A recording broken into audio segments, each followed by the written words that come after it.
16 जुलाई को जम्मू कश्मीर के डोडा में भारतीय सेना और आतंकवादियों के बीच मुठभेड़ में कैप्टन समेत भारतीय सेना के 4 जवान शहीद हो गए। 26 वर्षीय कैप्टन ब्रजेश थापा भी आतंकियों से लड़ते हुए अपनी जान गंवा बैठे। कैप्टन थापा उस टीम की अगुवाई कर रहे थे जो आतंकियों से लोहा ले रही थी। शहीद हुए कैप्टन ब्रजेश थापा दार्जिलिंग के रहने वाले थे। पूरे सम्मान के साथ दार्जिलिंग में उनका अंतिम संस्कार हो गया।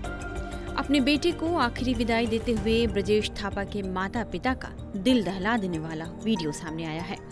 अपने बेटे को आखिरी विदाई देते हुए ब्रजेश थापा के माता पिता को जिसने भी देखा उनका दिल भर आया। पिता बेटे की बहादुरी को सलाम कर रहे हैं और मां अपने आंसुओं को समेट रही हैं। दार्जिलिंग में शहीद कैप्टन थापा को अंतिम विदाई दी गई। बेटे का जाना भला किस माँ बाप को बर्दाश्त हो सकता है।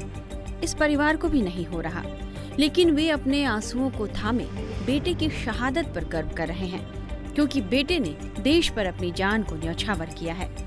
थापा के पिता और दादाजी भी फौज में रह चुके हैं, इसलिए बेटे की शहादत पर पिता का यह कहना है कि देश के लिए मर मिटना तो हमारे खून में है। कैप्टन थापा के इस पिता से सुनिए कि किस तरह बेटे की शहादत के बाद अब अपनी बेटी को भी देश सेवा पर न्यौछावर करने की बात कर रहे हैं।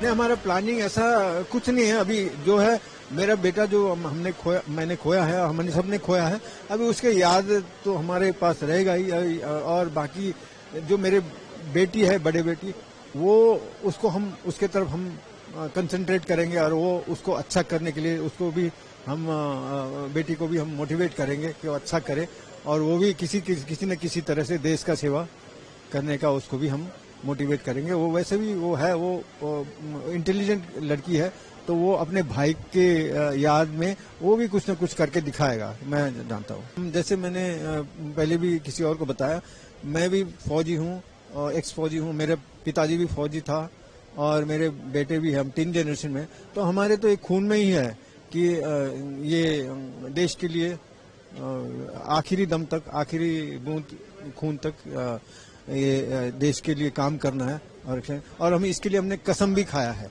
तो इसीलिए ये जो है एक जैसे ऐसे मौके आता है तो एक सभी को नहीं मौका प्राप्त होता है, सभी को नहीं मौका प्राप्त होता है। एक किसी घड़ी में हम ऐसा काम करते हैं जिसमें से हम पीछे हटना तो हमारे दिमाग में ही नहीं होता, चाहे कैसे भी रिस्की ऑपरेशन हो।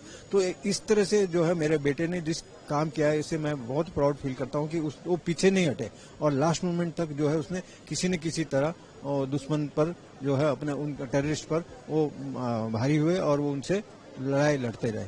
लेकिन वो यही है, हम दुख जरूर है कि वो उसने अपना जान खो लिया और हम उसको खो गए हैं। इस बहादुर माँ को भी सलाम कीजिए जो अपने आंसुओं को समेटे इस बेटे की ताबूत की तरफ देखती हुई कह रही हैं कि यह हमारे लिए तो बेहद गर्व का क्षण है। माँ का कहना है बेटे ने अपना फर्ज पूरा किया है और अपनी जान देने से पीछे नहीं हटा।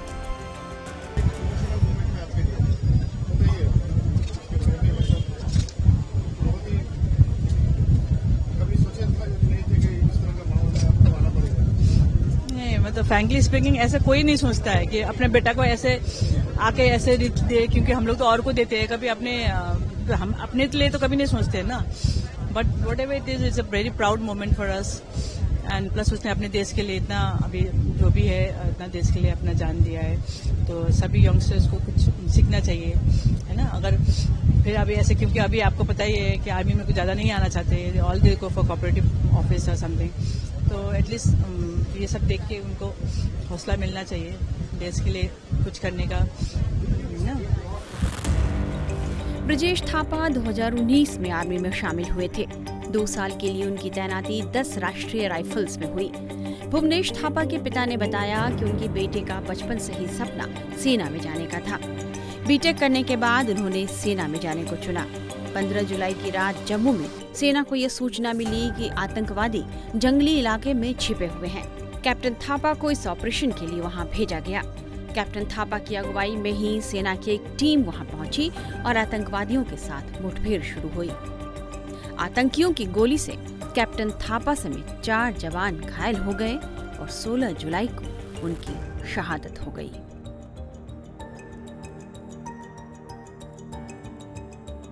टाइम्स नाउ नवभारत डिजिटल की रिपोर्ट।